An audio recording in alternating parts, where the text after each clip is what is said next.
Muito boa noite a todos. Estamos iniciando aqui mais um Tadel. E antes de mais nada, eu gostaria de fazer uma oração com você que se encontra aí do outro lado da tela.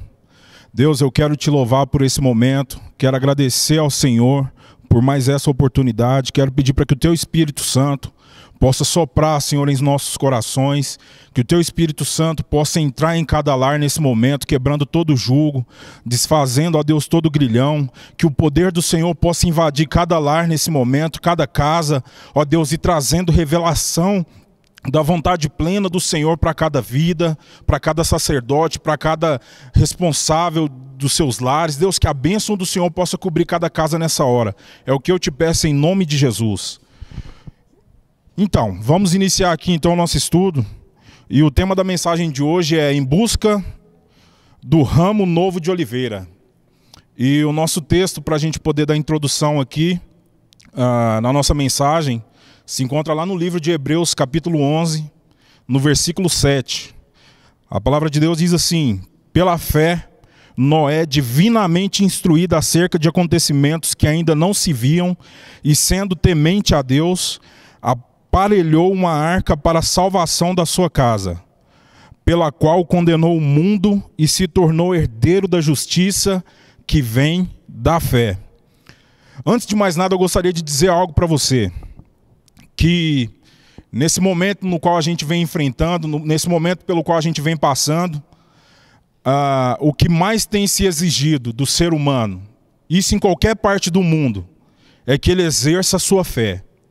É que ele exerça a sua fé em que um dia tudo isso irá acabar.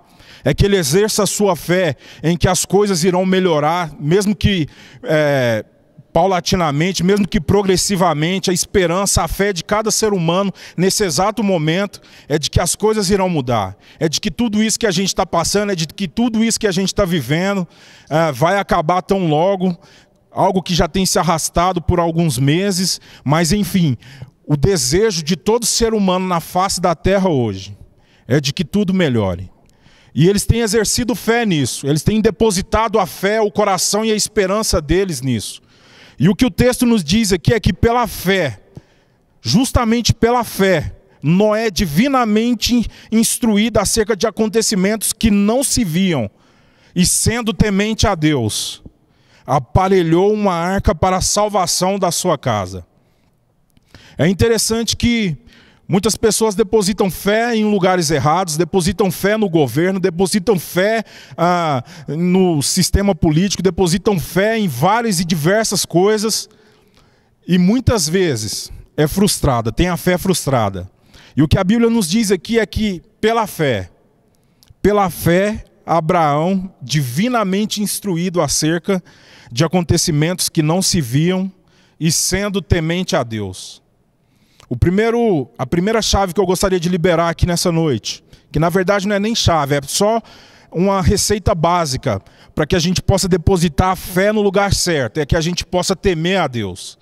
E muitas pessoas têm temido a Deus com relação ao futuro, muitas pessoas têm temido a Deus com relação ao emprego, com relação ao futuro da família, com relação aos negócios, com relação à própria casa. Muitas pessoas têm temido a Deus pelo desespero de não saber o que vai acontecer. E a Bíblia nos diz aqui nesse exato momento que pela fé, Noé, divinamente instruído acerca de coisas que não se viam. Noé tinha fé. E ele aqui foi divinamente instruído por Deus. E a fé dele não era cega, a fé dele não era em algo que ele não sabia ou que ele desconhecia. A fé dele era justamente em algo que foi divinamente instruído por Deus. Em algo que foi divinamente liberado da parte dos céus. E o que eu quero dizer para você nessa noite é justamente para que você possa ter a sua fé depositada em algo liberado da parte dos céus, que seja divinamente inspirado por Deus, que seja divinamente inspirado pela Escritura, pela palavra de Deus, para que você possa crer num amanhã melhor, para que você possa crer que há um futuro no qual nenhum olho viu, nem jamais penetrou no coração humano, mas nós temos certeza de que o nosso futuro em Deus é um futuro que vai além de tudo aquilo que a nossa mente consegue imaginar. É um futuro que vai além de tudo isso que está acontecendo no nosso meio.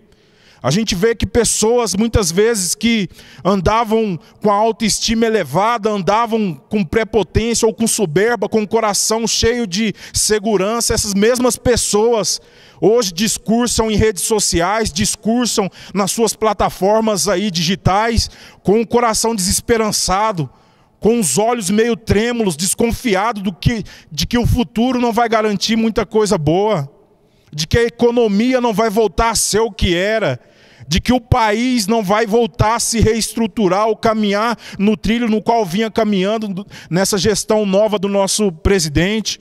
Mas enfim, essas mesmas pessoas que antes esbanjavam e arrotavam a sua prepotência, o seu ego e o seu estima de um dia melhor, essas mesmas pessoas, elas tinham a fé delas depositada naquilo que elas haviam conquistado. Essas mesmas pessoas tinham a fé depositada naquilo que elas haviam conquistado durante toda a sua vida. Elas depositaram a sua fé no patrimônio que conquistaram ou que herdaram de outras pessoas.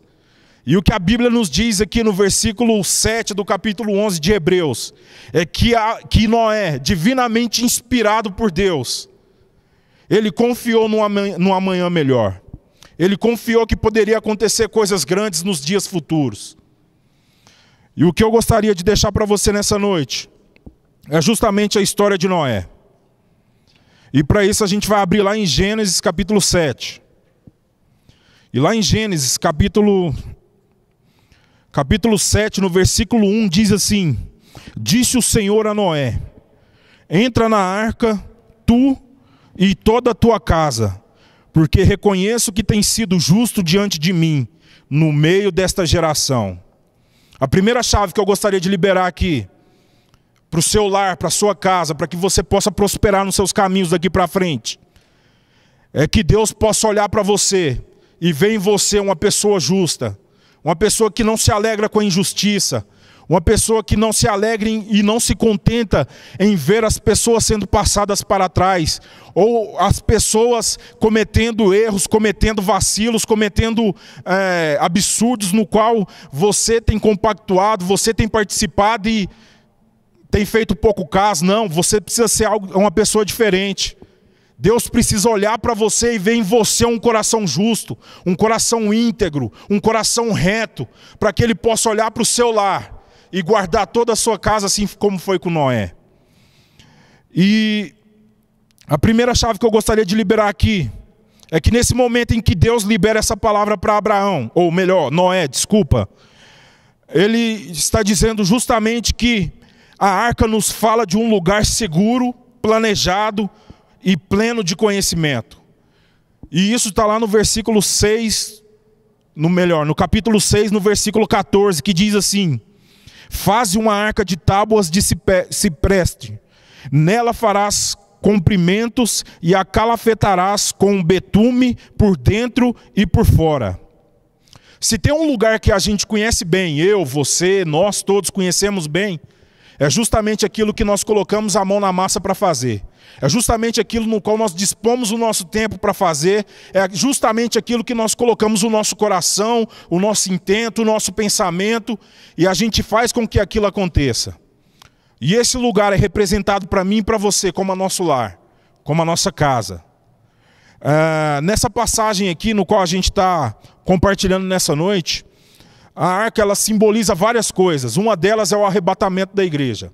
Muitos teólogos e estudiosos apontam como sendo uma parábola ou, em entrelinhas, uma alegoria do arrebatamento, onde os justos serão tragados dessa terra e todos aqueles ímpios, todos aqueles que cometem pecados e atrocidades serão deixados no lago de fogo. Mas a aplicação que eu quero trazer para mim e para você nessa noite é que a arca representa a nossa casa. A arca representa o nosso lar. A arca representa aquele lugar secreto, aquele lugar seguro, aquele lugar no qual a gente planejou, a gente sonhou, a gente passou dias, meses e anos elaborando uma forma no qual a gente teria o nosso cantinho, teria o nosso lar, teria a nossa casa. O fato é que Noé já tinha o lar físico dele, Noé já tinha a casa dele estabelecida na terra, mas iria vir um juízo sobre a terra, e esse juízo viria porque homens ímpios, homens impuros, a terra havia multiplicado a iniquidade, havia multiplicado as injustiças, havia multiplicado o pecado, e nesse exato momento aqui, Deus olhou para Noé e viu em Noé um homem justo, e por esse motivo, Deus falou para Noé: Noé, você tem sua casa aí, ela já está construída, você edificou o seu lar para a sua família, mas eu quero te dar um novo lar, eu quero te dar uma nova morada. E essa nova morada vai fazer com que você flutue, que vai fazer com que você possa navegar, vai fazer com que você possa estar acima de toda iniquidade, vai fazer com que você não esteja mais no meio dessa geração corrompida, vai fazer com que você não esteja mais no meio desse povo de impuros lábios, no meio desse povo que só comete atrocidades. Chega, basta. Nesse exato momento aqui, Deus havia dado um decreto para a humanidade. E como decreto para a humanidade, Deus estabeleceu que Noé e a família dele não passariam por esse juízo. Deus estabeleceu com que Noé e a família dele pudessem passar por sobre tudo isso e almejar um futuro melhor. E a segunda chave que eu quero entregar nessa noite aqui é que essa mesma arca é um lugar de suprimentos. Deus mandou Noé fazer essa arca, construir essa arca. E o mais interessante é que Noé não era carpinteiro. Noé não trabalhava com madeira, Noé não trabalhava com esse tipo de material. Muito provavelmente Noé era um agricultor, era um pecuarista que cuidava de rebanhos, pastor de ovelhas, sei lá. Mas enfim, Noé não era carpinteiro, e Deus estabeleceu Noé para que construísse a arca. E a segunda chave que eu quero entregar aqui é que essa arca é um lugar de suprimentos. No capítulo 6, no versículo 21, a palavra de Deus nos diz assim, olha, Deus dizendo para Noé: leva contigo de tudo o que se come, ajunta-o contigo, ser-te-á para alimento a ti e a eles.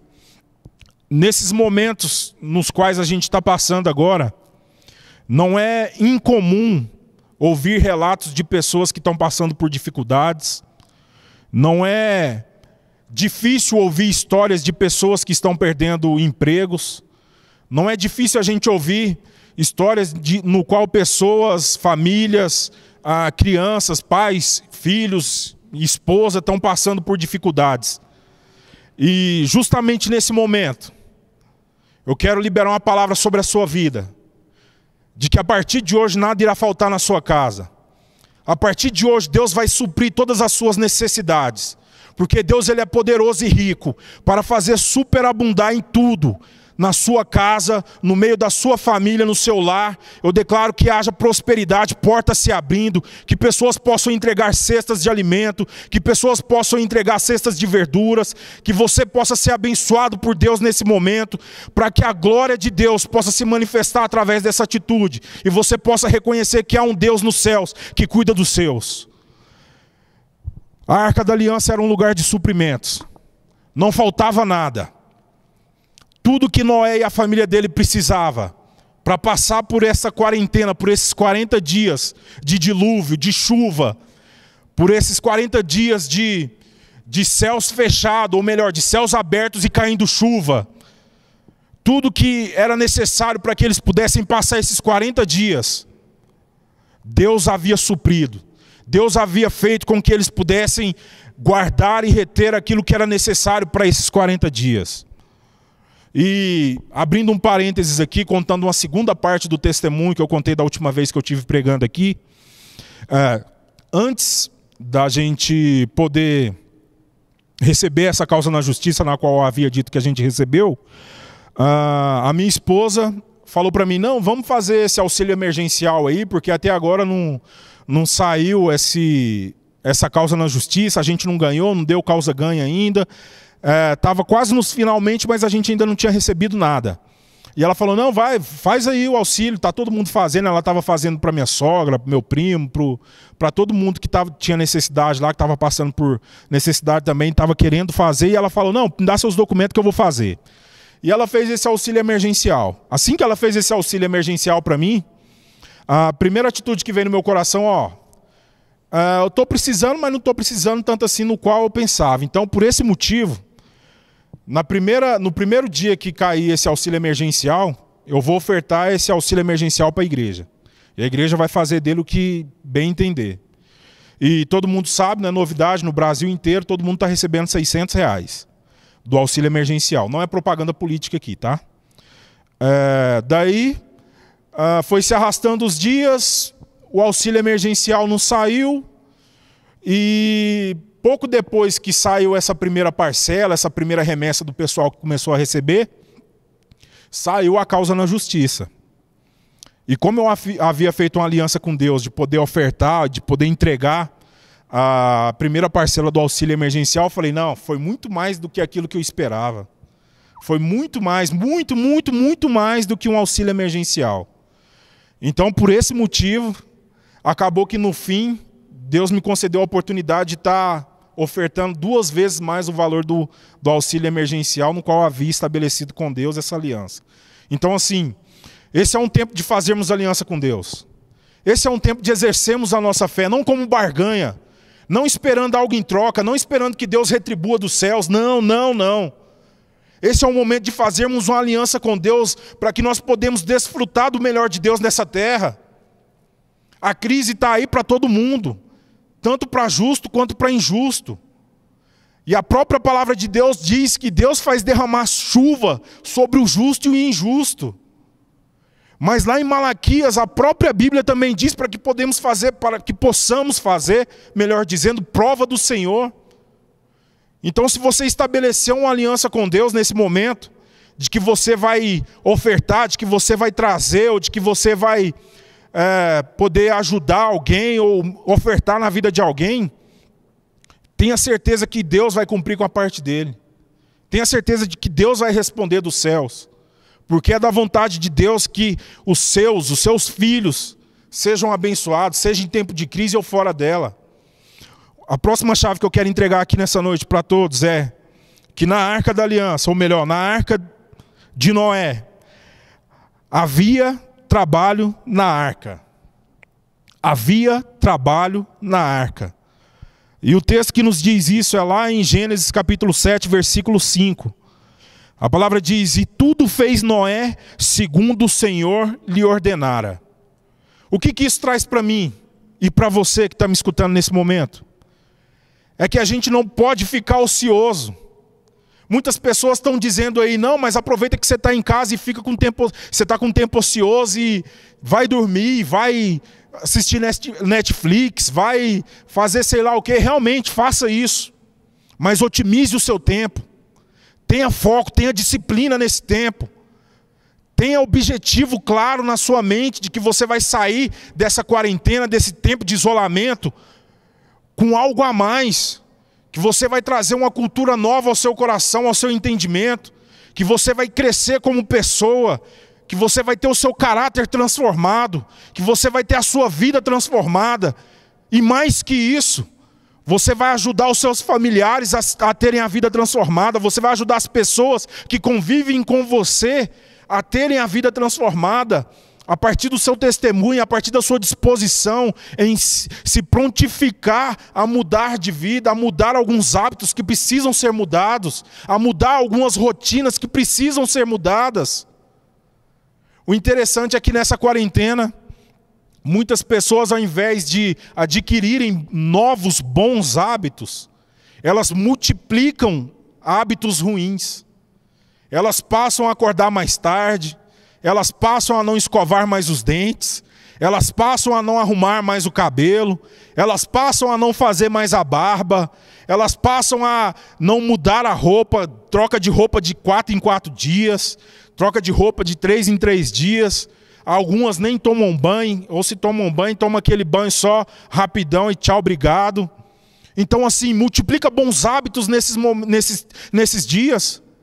Multiplica bons hábitos na sua vida nesses tempos.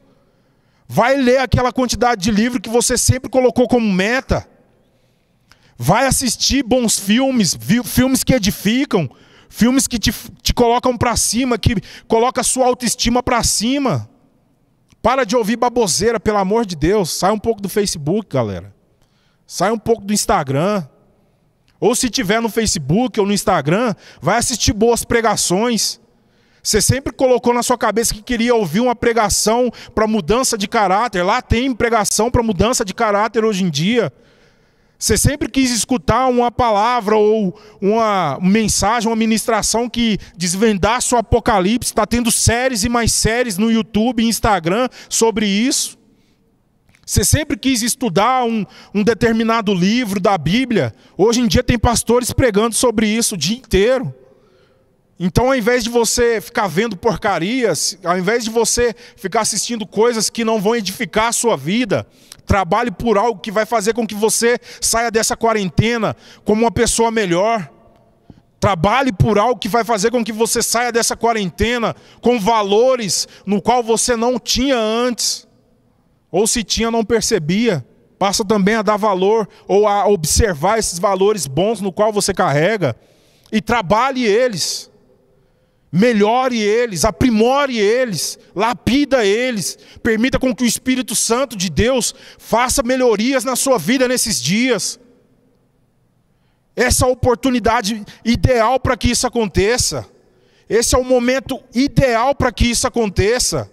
Sabe por que é o momento ideal? Porque até pouco tempo atrás nós tínhamos pregações em massas. Nós tínhamos sermões em massa, nós tínhamos conversões em massas, nós tínhamos grandes públicos, nós tínhamos grandes plateias, nós tínhamos grandes shows, grandes eventos. Hoje em dia é somente o individual, no máximo pai, mãe, filho e filha. E um cachorro para quem tem cachorro, mas cachorro não precisa converter. Mas enfim, hoje em dia Deus está trabalhando no singular. Hoje em dia Deus está tendo a oportunidade de entrar na sua casa. Hoje em dia Deus está tendo a oportunidade de trabalhar individualmente na sua vida, em áreas que talvez em público você não permitia, em áreas que talvez em público você não se dava conta de que precisa ou de que precisava do toque de Deus. Então esse é justamente o momento no qual Deus precisa trabalhar, não somente na minha vida, mas na vida daqueles que se encontram comigo. Na vida daqueles que estão no meu lado, daqueles que estão comigo no dia a dia. E uma boa oportunidade para isso é justamente nesses dias. Eu tinha alguns outros pontos para compartilhar com vocês aqui, mas infelizmente o nosso tempo já está avançado. Eu vou compartilhar o último aqui, para a gente poder estar orando e encerrando, amém? Na arca também havia luz e calor. Sim, justamente, na arca havia luz e calor. Enquanto durante essa quarentena de dilúvio, durante esses 40 dias de chuvarada, do lado de fora da arca, só tinha morte, só tinha destroços, só tinha trevas, só tinha instabilidade, só tinha tudo aquilo que não nos garantia um certo conforto. Dentro da arca havia luz e calor. E no capítulo 7, no versículo 12, diz assim, ó: e houve copiosa chuva sobre a terra durante 40 dias e 40 noites. Ou seja, do lado de fora da arca havia uma tempestade fortíssima bradando. Do lado de fora da arca havia tudo aquilo que dentro da arca não tinha, que era calor, aconchego, luz, proximidade. E o principal, vida. E eu quero declarar vida sobre a sua casa nessa noite. Que haja vida sobre a sua casa nessa noite. Que a vida de Deus possa inundar. Que a vida de Deus possa entrar no seu lar nesse exato momento. E inundar, tomar cada centímetro. E que onde há morte, que haja vida. Onde há desesperança, que haja esperança. Onde há trevas, que haja luz. Onde há falta de fé, que haja fé. Onde há falta do cumprimento da palavra de Deus, que a palavra de Deus possa se cumprir. Eu declaro sobre o seu lar nesse momento, eu declaro sobre a sua casa nesse momento, o melhor de Deus nesses dias. Nós estamos quase saindo desse período de quarentena, muitas coisas vão voltar ao normal, mas que a sua vida possa ser impactada, que a sua vida não possa ser a mesma, que ao sairmos dessa quarentena em definitivo, você possa ser uma nova pessoa, sua casa possa ser um novo lar, sua família possa ser uma nova família, seus filhos possam ser novos filhos. Não que eles irão mudar, mas que a palavra de Deus irá penetrar profundamente no coração de cada um deles. E é assim que eu encerro minha mensagem nessa noite. Que o Senhor Jesus possa te abençoar, você, sua casa e todos os seus familiares. E nós venceremos mais essa batalha juntos, em nome de Jesus. Amém?